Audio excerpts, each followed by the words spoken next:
আসসালামু আলাইকুম।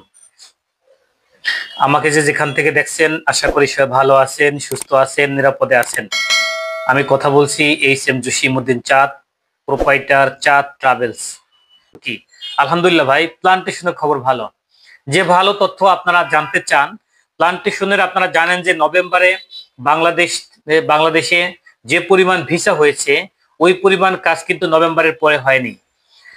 অর্থাৎ আপনারা জানেন যে আমার এজেন্সি বা আমার প্রতিষ্ঠান নভেম্বরের প্রথম সপ্তাহ থেকে কাজ শুরু করলেও প্রথম মাসে আমরা বেশ কিছু ভিসা পেয়েছি। তো এর পরবর্তীতে আমাদের গ্রুপে নভেম্বরে যে পরিমাণ ভিসা হয়েছে ওই পরিমাণ ভিসা ডিসেম্বর, জানুয়ারি, ফেব্রুয়ারিতে আমরা পাইনি অর্থাৎ নভেম্বরে যে কাজগুলো আমরা পেয়েছিলাম এটা আসলে হয়তো বা সিন্ডিকেট ঘুমেছিল, ওই সময় তারা খেয়াল করে নাই যে কাজগুলো বাংলাদেশে শুরু হয়েছে। অ্যাপ্রুভাল, ই ভিসা, ম্যান পাওয়ার গুলো দিয়ে দিচ্ছে সরকার। তো এদের ঠেকানো দরকার, থামানো দরকার। যখন সিন্ডিকেট বুঝতে পারলো যে মালয়েশিয়া ফ্লাইট শুরু হয়েছে তখনই কিন্তু তারা তাদের যে লম্বা হাত, সেই লম্বা হাত দিয়ে তারা এই কাজ কয়েক হাজার, সে সংখ্যাটা যাই হোক, কয়েক হাজার ইন্স্যুরেন্স হয়েছে বাংলাদেশি এই যাত্রীদের যেতে ইচ্ছুক এই ভাই ব্রাদারের। তো এই ইন্স্যুরেন্স হওয়ার পরেও আজকে বেশ কিছুদিন আমরা পড়ে আছি অনলাইন হওয়ার অপেক্ষায়। আসলেই এই অনলাইনগুলো কবে হবে? এখন ইন্স্যুরেন্স গুলো হচ্ছে এ কারণে যে যে কোম্পানিগুলো আমাদের অ্যাপ্রুভাল ডিমান্ড লেটার দিয়েছে তারা আমাদের থেকে পেমেন্ট নিয়েছে, তারা ইন্স্যুরেন্স দিয়ে আমাদের ফাইলগুলো ব্লক করে রাখছে বা রাখার জন্যই তারা মূলত ইন্স্যুরেন্স করে রাখতেছে। এটা হলো মূল ইস্যু। কিন্তু আদৌ এই ইন্স্যুরেন্স দিয়ে কতটুকু কাজ হবে, কিংবা এই ইন্স্যুরেন্স কাজ হইলেও কবে হবে, অথবা মেডিকেলের মেয়াদ চলে যাচ্ছে আজকে কালকে পরশু করে করে প্রত্যেকটা যাত্রী ছাপারার হচ্ছে, এটা আসলে সমাধানটা কবে নাগাদ আসবে এখন পর্যন্ত আমরা ক্লিয়ার না। মালয়েশিয়ার লোক নভেম্বরে যে ভিসাগুলো হয়েছিল ডিসেম্বর, জানুয়ারি, ফেব্রুয়ারি মিলে এই লোকগুলো টুকিটাকি করে ফ্লাই হচ্ছে, কিন্তু নভেম্বরের পরে নতুন করে আশানুরূপ অনলাইন অ্যাপ্রুভাল হচ্ছে না। যাও দুটো চারটা হচ্ছে, পার্সেন্টেজটা তা একদমই না কম বলা যায়। কারণ যেখানে বাংলাদেশ থেকে মেডিকেল করা আছে প্রায় 2 লক্ষ মানুষ, আপনি ধারণা করতে পারেন বাংলাদেশ থেকে মেডিকেল করা আছে প্রায় 2 লক্ষ মানুষ, সেখানে বাংলাদেশ থেকে ভিসা হয়নি 2000 লোকের। তো যদি 2000 লোকের ভিসা না হয় আর 2 লক্ষ মানুষের মেডিকেল হয়, তো আপনি সেখানে পার্সেন্টেজ দেখেন যে কতটা নিম্ন অবস্থায় আছে এই পার্সেন্টেজ। সুতরাং এই কাজের জন্য অপেক্ষমান যারা আছে তাদের অপেক্ষা করা ছাড়া উপায় নাই। যাদের মেডিকেলে মেয়াদ চলে গেছে কিন্তু ইন্স্যুরেন্স হয়ে গেছে তারা অবশ্য কিছুটা আশ্বস্ত থাকতে পারেন, ধৈর্যের সাথে অপেক্ষা করেন। কিন্তু যাদের মেডিকেলে মেয়াদ চলে গেছে তাদের বেলায় বলবো যে তাদের ধৈর্য ধরা আর না ধরা একই কথা। যদি ইন্স্যুরেন্স করে থাকে আপনি অনেকটাই রিস্ক মুক্ত থাকবেন, আশা করতে পারেন, ধৈর্য ধরতে পারেন, ভিসা আপনার হলেও হতে পারে যদি তারা কাজ করে থাকে। কিন্তু যদি ইন্স্যুরেন্স না হয় তবে সেখানে কাজ না হওয়ার সম্ভাবনাটাই বেশি। আপনি অপেক্ষা করলে অপেক্ষা করতে পারেন, এটা আপনার বিষয়। তবে আমরা 31শে এপ্রিলের মার্চের হিসেবে আমরা নতুন করে আর মেডিকেল করতেছি না। কারণ 31শে মার্চ হিসেবে আমরা যে টার্গেটে কাজে আগাচ্ছি, যদি নতুন করে সময় না বাড়ায় সেক্ষেত্রে শুধু মেডিকেল করেই বিপদে বিপাকে পড়া যাবে না।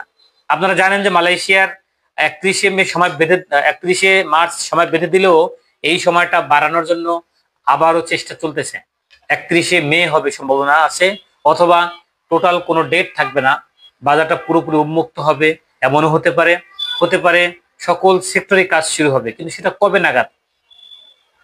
এখন ওই আমরা যদি সোমবারে বলি শুক্রবারের কথা, শুক্রবারে বলি সোমবারের কথা, এমনি করে করেই তো আমাদের বিগত নভেম্বরের 4 তারিখ থেকে শুরু করে আগামীকালকে মার্চের 4 তারিখ, অর্থাৎ এই যে 4টা মাস পার হয়ে গেল। এই 4 মাসে বাংলাদেশ থেকে লোক যেতে পারতো 40,000। যদি এই 40,000-এর জায়গায় 4,000 লোক ফ্লাই না করে সেক্ষেত্রে তো আসলে এর পার্সেন্টেজটা তো একদম জিরো বলা যাবে। তো এই জন্য আমরা ধারণা করি যে যেহেতু সরকার এখনো চেষ্টায় আছে এই লোকগুলো পাঠানোর ব্যাপারে, সেক্ষেত্রে আমরা অপেক্ষা করতে পারি। এখন পার্সোনাল নাম্বার আমার ওখানে দেওয়া আছে 01711969883। এই নাম্বারটা আমার পার্সোনাল নাম্বার। এই নাম্বারটায় হোয়াটসঅ্যাপ, ইমো আছে, এটাতে আপনি আমাকে পাবেন। পাশাপাশি 01975023303 প্রচুর পরিমাণে ভিসা অনলাইন হয়েছে, অ্যাপ্রুভাল হয়েছে, আপনারা জানেন। কিন্তু এই সময় এসে যেহেতু সিন্ডিকেট নাই, FWCMS নাই, এই বিষয়গুলো পুরোপুরি ক্লিয়ার হওয়া যাবে না। তবে আশা রাখি আগামীকালকে বাংলাদেশের কলিং নিয়ে যেহেতু মিটিং আছে, ইমিগ্রেশন সিস্টেমে আলোচনা আছে, তো এখান থেকে ভালো কোনো তথ্য আমরা পাইলেও পাইতে পারি। কিন্তু আসলে কতটুকু পাবো এটা কাজ শুরু না হইলে বোঝা যাবে না। আপনারা ধৈর্য ধৈর্য রাখতে পারেন, বাকিটা আল্লাহর ইচ্ছা ইনশাল্লাহ। মালয়েশিয়া ইমিগ্রেশন থেকে আজকে নোটিশ দিছে, ওটা আপনি চেক করে দেখেন, 31শে মার্চ পর্যন্ত সীমাবদ্ধ।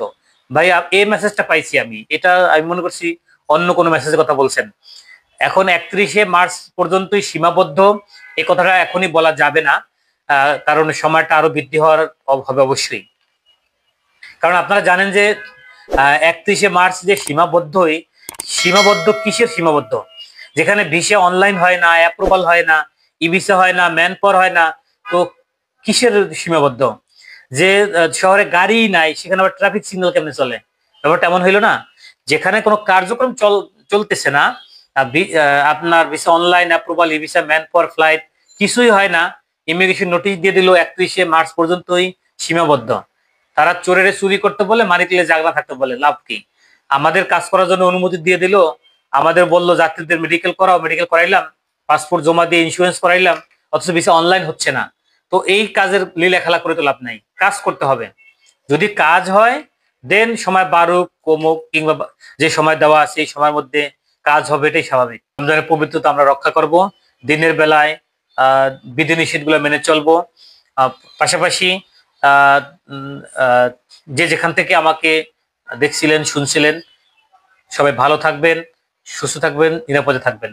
অন্য কোনো দিন আবার দেখা হবে, আবার কথা হবে অন্য কোনো বিষয় নিয়ে। সে পর্যন্ত সবাই ভালো থাকেন। আসসালামু আলাইকুম, ফি আমানিল্লাহ।